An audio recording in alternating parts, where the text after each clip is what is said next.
I'm Amy Halpern Laff. And I'm John Moscow. Welcome to Ethical Schools. Our guest today is Dr. Rosa L. Rivera-McCutchen, Associate Professor of Leadership Studies at Lehman College of the City University of New York, CUNY, where she also serves as the coordinator of school and district leader certification programs. Lehman is an Hispanic-serving institution in the Bronx. Dr. Rivera-McCutchen is author of the new book, Radical Care, Leading for Justice in Urban Schools. Welcome, Rosa. Thank you so much for having me. I'm excited to be here. What do you mean by radical care? Why did you choose each of these words? So I started thinking about care really when I started my doctoral work, and certainly while I was working on my dissertation. And part of what I was really intrigued by was this idea that folks really enter into the field of education very often because they care about kids and they want to sort of make an impact. But what I started to understand was that folks conceptualize care in very different ways, and how they enact care is very different.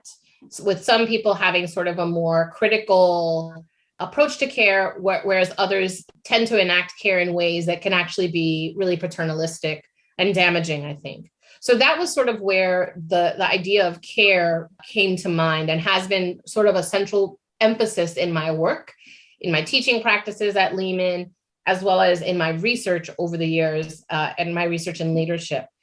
But more recently, the concept of integrating sort of the term radical, or the word radical, really came to mind because I think where I was struggling was, what the boundaries of critical care is, right? So where is sort of the outer limits of that, and what is essential in this idea that I think about? And radical, the term radical, came to me when I was reading an essay that Junot Diaz had written just as after Trump was elected, and he talked about radical hope. And that was such a profoundly powerful moment for me, not just in terms of thinking about what the new world was going to look like with Trump as president, but also it certainly resonated for me as an educator, and the importance of having a radical imagination, a radical hope for the future that really seemed to be essential in thinking about both care and these radical notion of radical hope, and thinking about what is possible. And that's where that term came to me, and I think was really crystallized for me. You describe 5 components of radical care with anti-racism at the core. Could you describe them briefly? Sure. So the anti-racism is the first component, right? So really adopting this anti-racist stance in your practices, and it is foundational. And one of the things that I talk about in the book, and that I frequently talk about in discussing radical care, is that it really is, 5 different components that I tease apart, because it's important to sort of highlight each of these pieces, but I really do intend for them, or think of them as synergistic and operating in concert with one another. So this adopting an anti-racist stance at the core is the first component.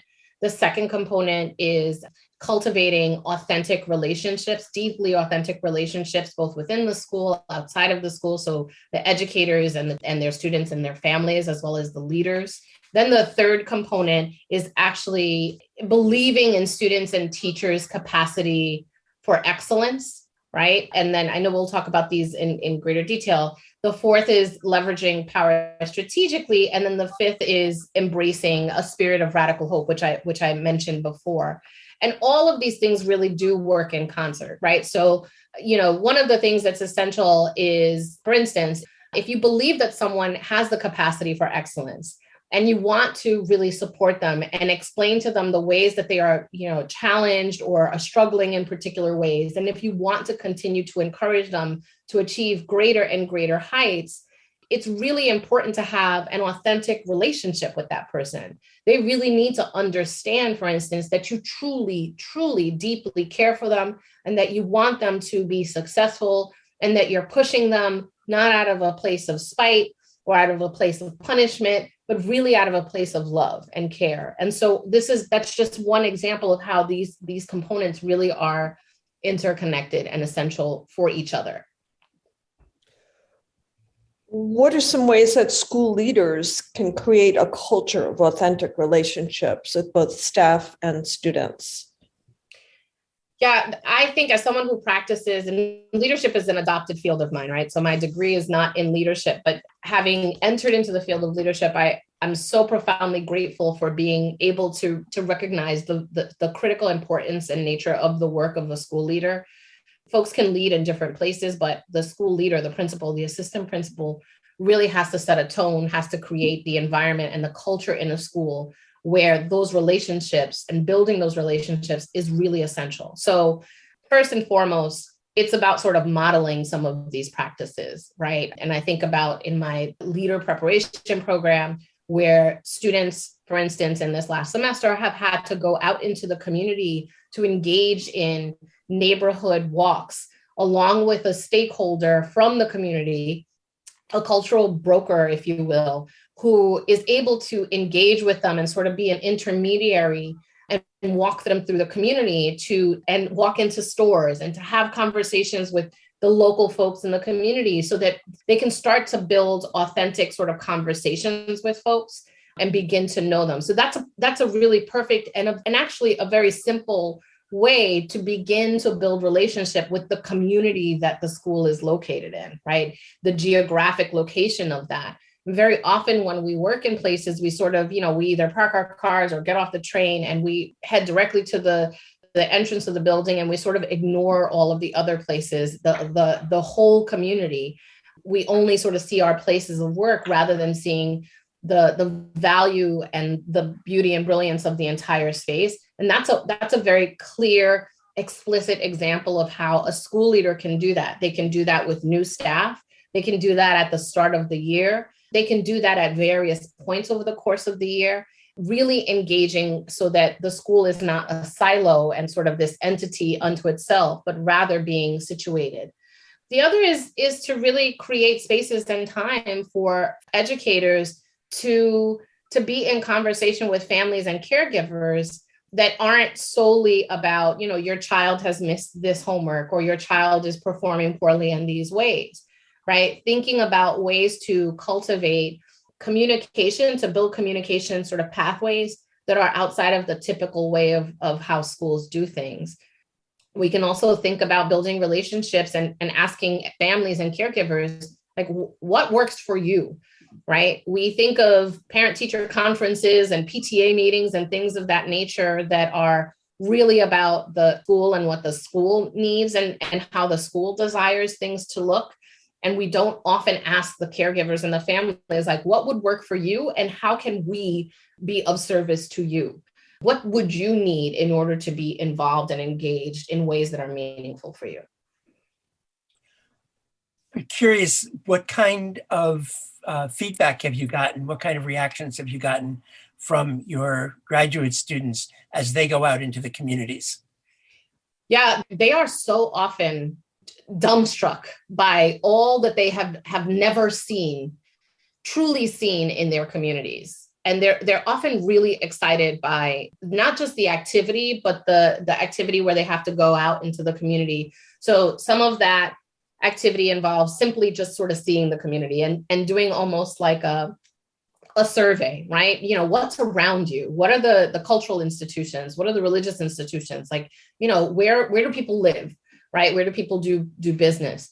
But the other pieces that they need to do is look for the educational resources that are outside of the school community. They need to look for the cultural institutions, the advocacy organizations, the recreational spaces. And so often my students are just amazed by what is out there. One student was like, well, I've never gone to the left when I walk out of my building. And I always, walk out of the building or come into the building from one direction. Just by sort of reorienting how I enter and leave the space, I've seen a whole different world.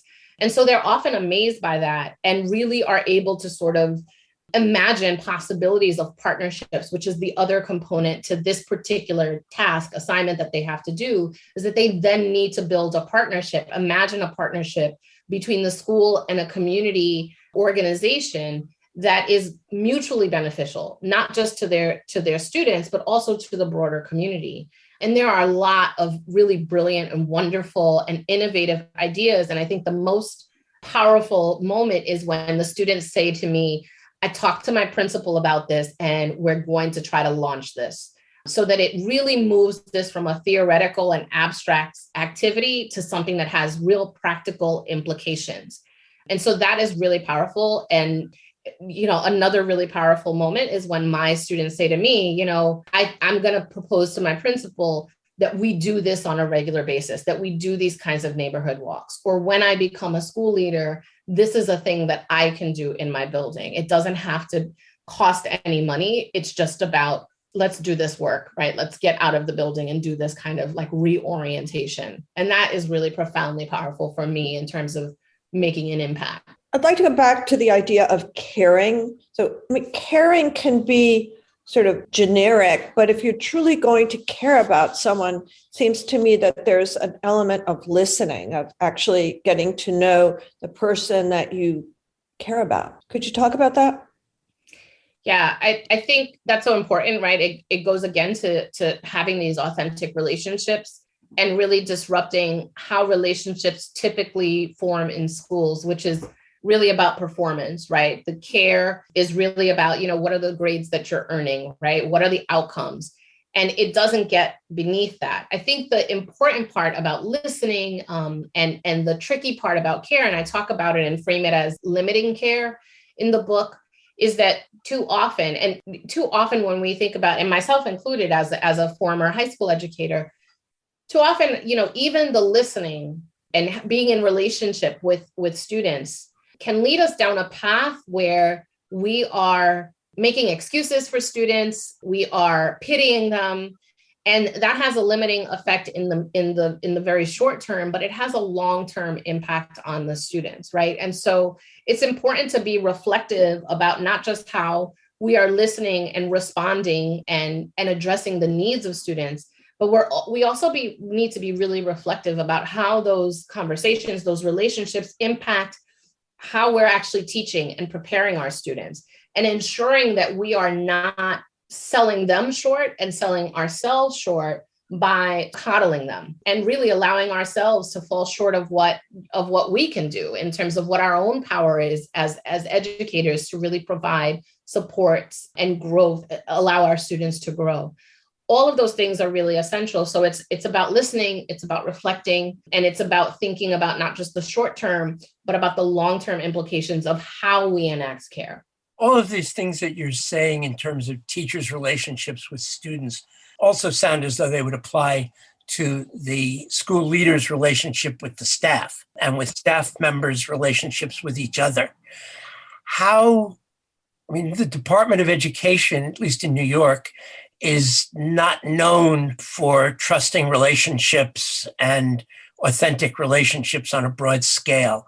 How can a principal go about creating those kind of, authentic relationships with the staff so that when they are asking the staff to radically change things they do, that the staff will do it rather than just sort of saying, oh, well, there they go again? Yeah. I think the key piece there is trust, right? Like you said, relationships, these kinds of authentic relationships need to be built on trust. The first thing that I think teachers need to see is that their school leaders, their principals, their assistant principals are really willing to take risks, that their school leaders are really sort of discerning in terms of how policies are actually enacted from let's say higher levels of the Department of Education, how they sort of land in the school. I often think of the leader, whenever I have students that come into the program and say, I don't like politics, I'm like, well, this is not the right career for you, right? Education is political. And so certainly the leader has to sort of figure out how to manage those things in very strategic ways and figure out when they need to subvert in the service of protecting the teachers, protecting the students, protecting the work, and how they need to do that in ways that don't actually land them,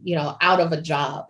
right? So a lot of this is about navigating and sort of being really discerning about, okay, this is a policy. And I do remember there was one principal that I worked with, and I asked him about something, and he was like, we go with the spirit of the policy, not necessarily the letter of it, right? The letter of the law. And what he was saying was that he was working to be really strategic about when he would sort of come down and say, like, this is a mandate from on high and we need to do this thing. And when he could say, like, let's figure out how to do this again in the spirit of it so that we don't sort of run afoul of the system, but that we actually get to do the work that matters. And I think when educators see that the school leader is like doing the work with them alongside them and is taking risks and really centering the children, right, the students, then they are more likely to sort of take risks and go along for the ride. I often tell my aspiring leaders in my program, I try to remind them that educators get to a point of resistance or abstinence, not because they chose a field to just be obstinate in their work. They're disillusioned, right? And so they don't necessarily want to go along for a ride if they don't feel like the outcome is actually going to benefit their kids. And so part of what we need to understand is when there is this sort of the distrust in these relationships, those relationships need to be built. They need to be cultivated. And we need to sort of respond to the needs of the educators, the adults in the building, and cultivate and feed and nourish those relationships. And that will reap really wonderful things with the students. It's really essential that the educators in the school see that their school leader is down with them, right? That they are fighting for them, that they are working for them, that they are taking risks, that they are learning from mistakes, that it's not a gotcha situation, but that truly we are a community and we all do better when we are working harder together, not in opposition. I've been as an educator in other places. I think teachers, if they feel like they are being honored and being respected, they truly will show up. It's when they start to feel like they are being taken advantage of that they start to quote the union contract chapter and verse. And so that is where the school leader needs to sort of understand, to read the signs and to be really attentive to those relationships with the educators in their school. And it sounds as though, there are situations where there are teachers who are just plain burned out or just aren't interested in change. So it sounds as though the principals, the administrators, and other teachers also need to be willing to confront that when needed. And Absolutely. say, look, I'm really trying to work with you, but you've got to work with me too. Have you worked with school leaders or aspiring school leaders in how to navigate these kinds of situations?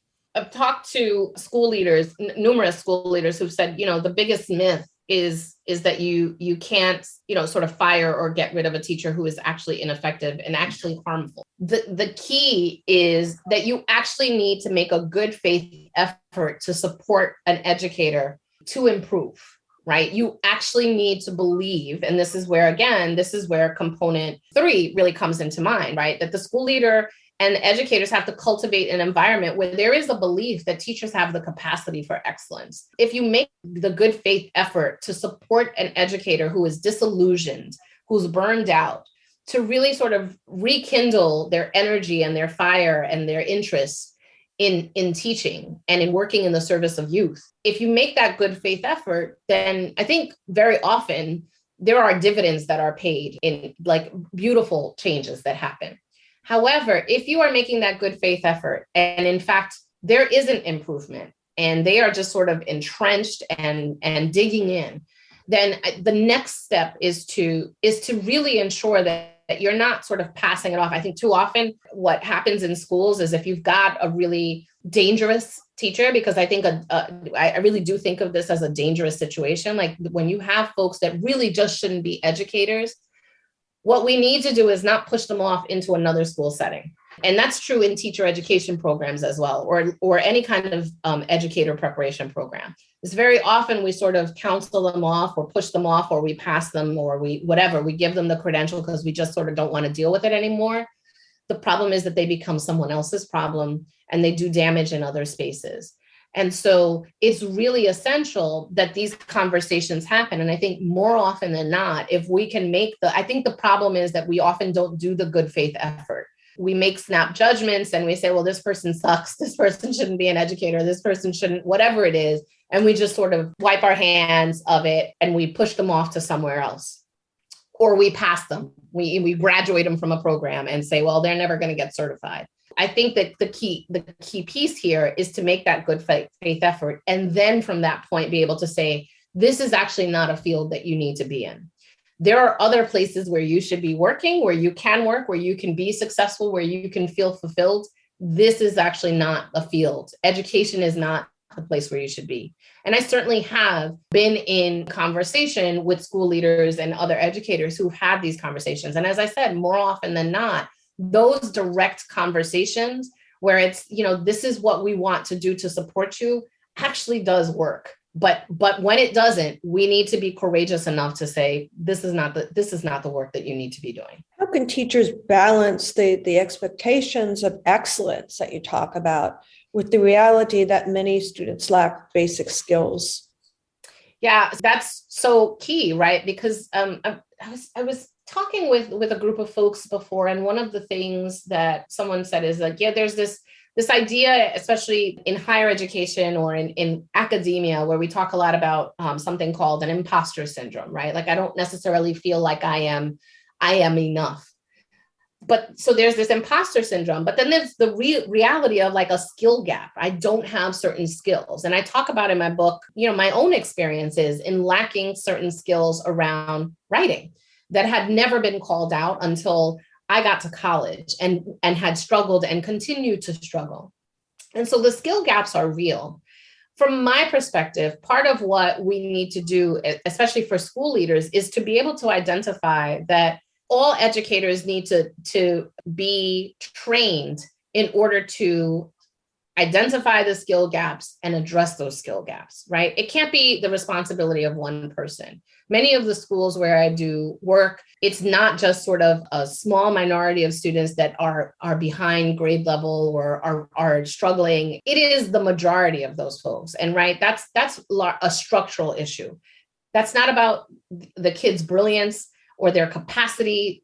It is about what they have been given or what they have not been given, right? It's about the lack of opportunities and access to a high quality education that builds their skills and their capacities to be, on par with where they should be, and to provide them with an opportunity that is brilliant for the future, right? That's bright and open for them.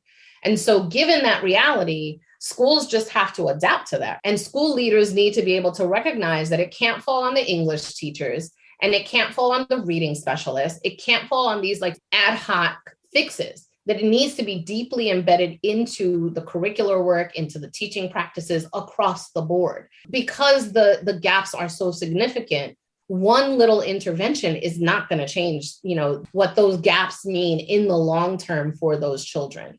And so that's on the school leader to identify that and then to provide the supports where you can make those interventions. What I'm not suggesting is that we transform schools where kids are struggling or kids are behind into drill and kill skill-based centers. There are plenty of programs and curricular and research out there that talks to how you can integrate both skill development with really rich content and project-based instructional practices. So what we need to do then is just train our educators in different ways to be able to do those things. We're not talking about giving up one thing. I'm not saying give up arts. I'm not saying give up play. I'm not saying any of those things, because those things actually make kids more well-rounded and have a tremendous impact on kids. I'm not saying that we eliminate those things. I'm saying that we find ways creatively to make sure that all folks are sort of carrying this and become experts in areas that they're not necessarily trained to be experts in. That's what we need to do. When we were talking before, I was really struck by an example you gave from graduate school level of talking to somebody, to one of your students or some of your students who didn't have the basic skills that they needed for the jobs that they were going to be doing. Could you talk about what that kind of conversation looks like and how that might also apply when a teacher, either when a principal is talking to a teacher in the school or when the teacher is talking to a student? Because it seems as though the same basic principles would apply. Sure. And I want to clarify. Yes, it's the challenges or the skill gaps that my graduate students have are going to be problematic or impediments for their careers, the jobs they want to do. But I want to underscore that the folks that are in my program are already educators. They are already working in schools with students. They are teachers, they are school counselors, they are social workers. And so it is already having an impact on the work that they are doing with children, okay? So it's essential to sort of keep that in mind because these conversations, as I said, what ends up happening is I'll have a student or a few students every year, every semester, and my program is a cohort program. So if it's happening in a year, then that's a student that I'm working with and supporting and having these very explicit conversations. So what has happened in the past is I will ask a student to meet with me. It's typically, unfortunately, a Black student or a Latinx student, right, who has gone through their own educational process, and it has never been called out that their writing skills are limited. And again, what I do is I stress to them that this is not about their brilliance, because they're in the program, right? They got into the program and I've been able to hear them and see them engage with each other. They have brilliant ideas and they have revolutionary ideas that I think are going to benefit the kids and the school system. But there are challenges with their writing. And I'm talking about, not necessarily knowing what's a sentence fragment, what's a complete sentence. And I'm not talking about sort of, a typo. I'm talking about consistent trends that I'm seeing in some of their writing. So I have these conversations that are very explicit with them about what the challenges are and what the limitations are. And we talk about what they need to do in order to address that. And I have it's a multi-layered conversation. And I can enter into this conversation with them because it's a cohort, because of the way that my program is organized, and because of how I understand care and radical care in particular, I strive to create these authentic relationships with my students. So they know that when I'm coming to them, that this is coming to them out of a place of love, out of a place of sort of honoring them as humans, as intellectuals, and honoring what their capacity is, right? And we talk about how the system has failed them, right? Or multiple systems of education have failed them, that they have arrived to my program when they've already earned typically 1 or 2 other master's degrees. And this is the first time they've ever heard this sort of critique or feedback. And very often they're angry, they're ashamed, they're embarrassed, they're sad, and they don't know how they could have gotten. And the anger comes from, why didn't anybody tell me this before?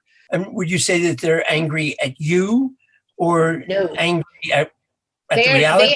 They are never angry with me. They are angry that they have never been told this before by other faculty, by other programs, by professionals who are charged with having these kinds of direct conversations with them. So they're not angry with me. They're often grateful, right? They're embarrassed, but they're grateful that I am having this conversation, that it's been revealed. In some cases, I've had students who have said, well, you know what, this really makes a lot of sense, right? And so the anger is really with the sort of circumstances, not with me. And they feel empowered, right? So then they know that there is something that they have to do. Now, this is where my limitations, and I say to them, I cannot help you with some of the technical, mechanical sort of skill development because I don't have the language or the training around that. But these are the resources that you can access both at the college and elsewhere that you should take full advantage of. You are paying for this. in your time, with your money. And so take full advantage of these resources, because very often we don't take advantage of those things. Take advantage of them. I often tell them my story. I talk to them about having gone to the writing center as a doctoral student and getting support with my writing. I talk to them about the challenges the struggles that I have with writing, right? The struggles that I have with my own insecurities. Those kinds of explicit conversations can be so powerful because they sort of bring to light the thing that has not been discussed. And in my mind, I have an ethical responsibility. If I have a student that's in front of me that is not performing at the level that I think they are capable of, and that I think is essential for schools, what does it mean if I actually don't call that out and I continue to allow them to be working in schools, to lead in schools, and this hasn't been addressed? The other piece that I say is like, look, you are a person of color, and regardless of what's right or wrong, people are going to judge you based on how you are communicating in written form. You may have brilliant ideas, you may care, you may have great strategies and leadership skills, but if you're not able to then write in a way that sort of passes the muster in terms of a particular kind of standard, right? The professional standards of this field, you will be judged, and every other quality that you have will be canceled out. And I say this to them as one person of color talking to another person of color, and talk to them about that. And that's sort of a code switching situation. This is exactly the kind of conversation that can be had by principals and their teachers in between them. And it's the same kind of conversation that teachers can have and should have with their students. Obviously, the way those conversations unfold need to be age appropriate. They need to be contextualized. But those conversations, as I said, this is where the radical care and the components really are integrated. They really need to be thought of as synergistic. That conversation can't happen if the person that you're talking to doesn't feel as though you care for them in authentic ways. If they don't trust you, if they don't feel like they have a relationship with you. I don't have that conversation with one of my students, in the first week, because we haven't built a relationship. I still need to assess. It's not just about needing to assess sort of where their skills are, but they need to really know and feel that I truly do have their best interests at heart, and that I want them to perform beyond, next level. And I have to tell you, I can tell when I have these conversations and when students are receptive, which they generally are, there are improvements. Absolutely, because they take it seriously and they look for the resources. And I think, as I said, there are dividends that can be paid when we have these authentic, deeply honest conversations with people. You write about the importance of the leader as, quotes, a change agent who understands the power they have and is strategic about how they leverage it to improve education for the communities they serve. What are some examples? Yeah, so I think of this strategic leadership in different ways, right? So I think there's sort of a public facing and really explicit way that a school leader can leverage their power, right? They can sort of, when there are injustices that feel like they need, immediate and sort of outward, a public facing response, then they are out there, right? They're out there protesting. They're out there, giving testimony about whatever it is that really feels like it demands sort of a public acknowledgement of unjust circumstances. There's that. But I think one of the things that I've been thinking a lot about lately is subversive leadership, especially in the current climate across the country, including in, liberal spaces, right? Progressive spaces where there's this sort of backlash against the teaching of anything that's explicitly about race. The code term is, critical race theory, but really what it is a rejection of anything that is sort of critical or shining a light on historical events in this country, right? And the impact of those historical events, racial, focusing on race in any way, or inequity, inequalities in any way. And so as the sort of pendulum shifts, right, back into this space where it is actually quite dangerous in some places, it's professional suicide to speak out explicitly about some of these things. then I think in many ways, the school leader needs to understand that their power is in cultivating the allies and the conspirators, co-conspirators in this work, and doing so in a way that sort of allows them to fly sort of below the radar, but still allows them to activate the resources that they have. That can't happen if you don't have relationships in the communities, right? So you can't call up folks and say, hey, I need you to actually go advocate for this on behalf of the school because it's really important. And I can't do it because doing so would really put my position at risk and potentially allow someone else to come in that doesn't necessarily have the best interest of the kids at heart. That would actually be damaging. And so I need you to go advocate for this. That is really essential in terms of understanding sort of the political, the power that they have in this position of authority. They need to be able to sort of call up and galvanize their surrogates, so to speak, and sort of protect their position. You need to, I think, especially in this climate, there are folks that are getting fired, school leaders that are getting fired for simply saying, social justice, which is benign. And so we can't have that, right? Because if a school leader is really even sort of trying to push the envelope, we want those kinds of folks to retain their positions because they're able to kind of create these subversive spaces. That's where that power comes from. And the ability to really navigate the space is such an essential part of what it means to practice radical care, is to be really strategic and discerning, again, about when to step out into the fray and when it's actually better to sort of stay outside of that fray and to galvanize the support. But you can't do that if you don't have relationships with people. No one's going to take those risks. Nobody's going to take your call if they don't have a sense that you truly are down for the cause and with the people. That's really essential. Leaders who see their relationships as transformative, still have responsibilities in the school. So they have to run a school and then assume these politicized or political roles. How do these leaders stave off burnout? So that's essential, right? That's key. And one of the things that I talk about in the last chapter where I talk about, or in the chapter where I talk about radical hope, is the importance of trying to build more and more leaders' capacity to do this kind of work, because the burnout piece is a real risk. And what I hope for, and what we try to do, for instance, in my program, which is a cohort model, is really provide folks with peers and allies in this work, co-mentorship, so to speak, right? So that when you are feeling like at your lowest low, that you have someone that you can call up and can commiserate with, and they can sort of fill your cup.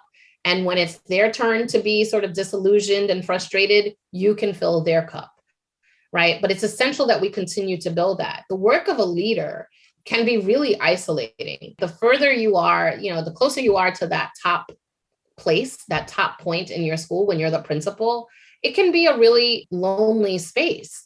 And when you are sort of feeling lonely in that work, that's when the burnout possibilities are really, they're real. And so we need to figure out ways that there are more and more folks doing this work so that they don't necessarily feel like they are by themselves, right? So that you, even if in your peer group, I often think of New York City, right? The way, and we'll see how it happens, but principals and schools are often grouped in changing ways, but they're grouped maybe in, with their geographic peers, or they're grouped with their role peers, right? The types of schools. And that dynamic is constantly shifting because of the way that mayoral control and school systems are organized in New York City. And so those peer groups that you're sort of assigned to don't always necessarily sort of share your same ethic, right? Or your same, they're not necessarily affinity in the ways that really matter in terms of how you choose to lead. And so outside of those formal networks that are mandated and dictated by the leadership in the chancellor or the school system, I think it's important that you find your people, you find your crew. That's who your touchstone. I have that in my professional space, right? They may not always be my peers at my work, my workplace, but certainly there are folks that fill my cup in this work just as I do the same for them. And I think that's really essential for school leaders. The burnout possibility, even in like the basic, even if you're just doing like your basic work and you're not even practicing radical care, it's hard work. And now more than ever, it's hard work. And so when you are trying to elevate and be more sort of critical in your approaches or radical in your approaches, that's when there's real risk of this. And so it's so important, so essential that you find people that share some of your same vision for schooling and who you can really be engaged in conversation and commiseration with, because that's essential. Like we need that as humans, and we certainly need that. Folks that are working in these leadership roles really essentially need that too. You talk about the need for teacher and leadership education programs to change. What are some of the things that you'd like to see? What needs to happen? One of the things that I warn about in the book, and when I talk to folks, is that, I think there's a perception that schools of education are enlightened spaces, and that the faculty themselves are thinking in the ways that I talk about in the book. And that's simply not true. So I think first and foremost, the educators, the teacher educators, the educators of the educators need to engage in some of these reflective practices, right? Some of what I talk about in the book around, reflecting on sort of of what anti-racist practices are, what an anti-racist mindset is, reflecting on their own sort of internalized oppression, their own internalized sort of racial superiority, and how they perpetuate that, how we perpetuate some of these structures and oppression in our own workspaces. We need to engage in this work. And so that's first and foremost, because if you haven't done the work as an educator, right, as a professor of education, whether it be teacher ed or leadership education, if you haven't done that work, then you are reproducing, you are going to reproduce some of this oppression in your own practice, right? You're not going to be a critical practitioner with your own educators. So first, we sort of need to reframe who's teaching and what they're teaching and what their mindsets are, and try to do that work, right? So there's transformation that needs to happen there. But I also think that we need to do more and more of that sort of relational work as well in schools and in our teaching. So rather than just sort of focusing on the content, right, really emphasizing the importance of building community and understanding communities, particularly in communities that have been historically underserved. Teacher education programs need to work on the basics of teacher, right? Learning how to be a teacher, lesson planning, and those kinds of things.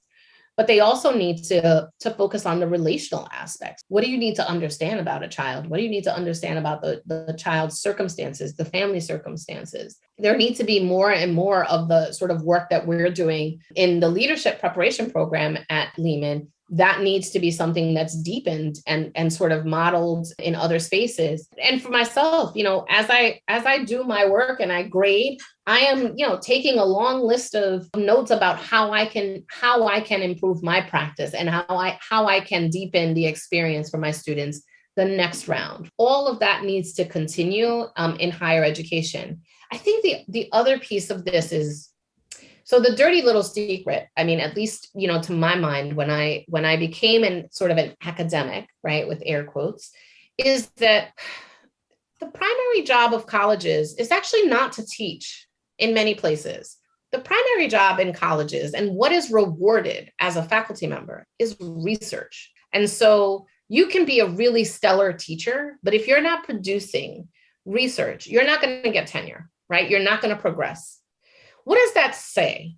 If teaching is not of primary importance in institutions of higher education, and let me take it a step further. For faculty, right, for professors in higher ed, not only is research of primal importance, but a constant flow of research. So what that also says is that for me, as a qualitative researcher, right, as someone who really sees the value in sort of ethnographical approaches where you're sort of embedded in building relationships, there's a real risk that I take in approaching my research in that way. Because what I'm saying is I want to take the time to develop relationships with the leaders that I'm studying. I want it to be a reciprocal relationship. I don't want to just jump in there and take. I want to be in there and sort of be in partnership with them. But what that means is that I'm not going to be as productive and prolific in my writing and my publication.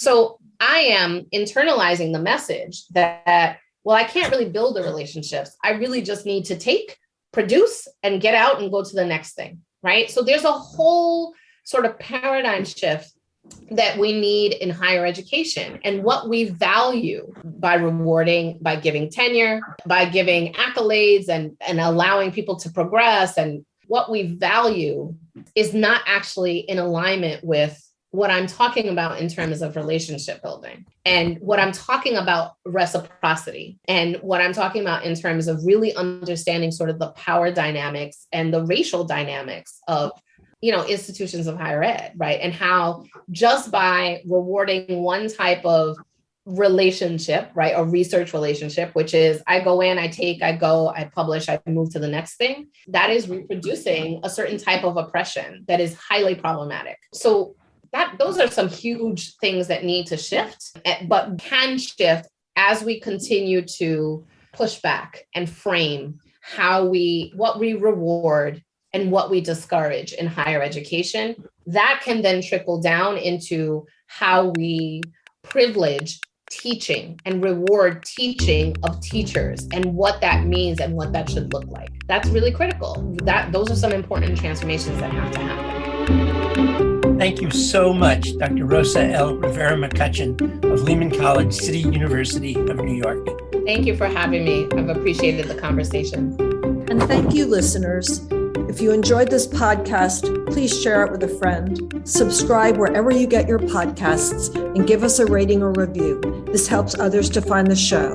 Check out our website, ethicalschools.org, for more episodes and articles, and to subscribe to our monthly newsletter. We post annotated transcripts of our interviews to make them easy to use in workshops or classes. We work with consultants to offer customized SEL programs with a focus on ethics for schools and youth programs in the New York City and San Francisco Bay areas. Contact us at hosts@ethicalschools.org. We're on Facebook, Instagram, and Twitter at Ethical Schools. Our editor and social media manager is Amanda Denchi. Until next week.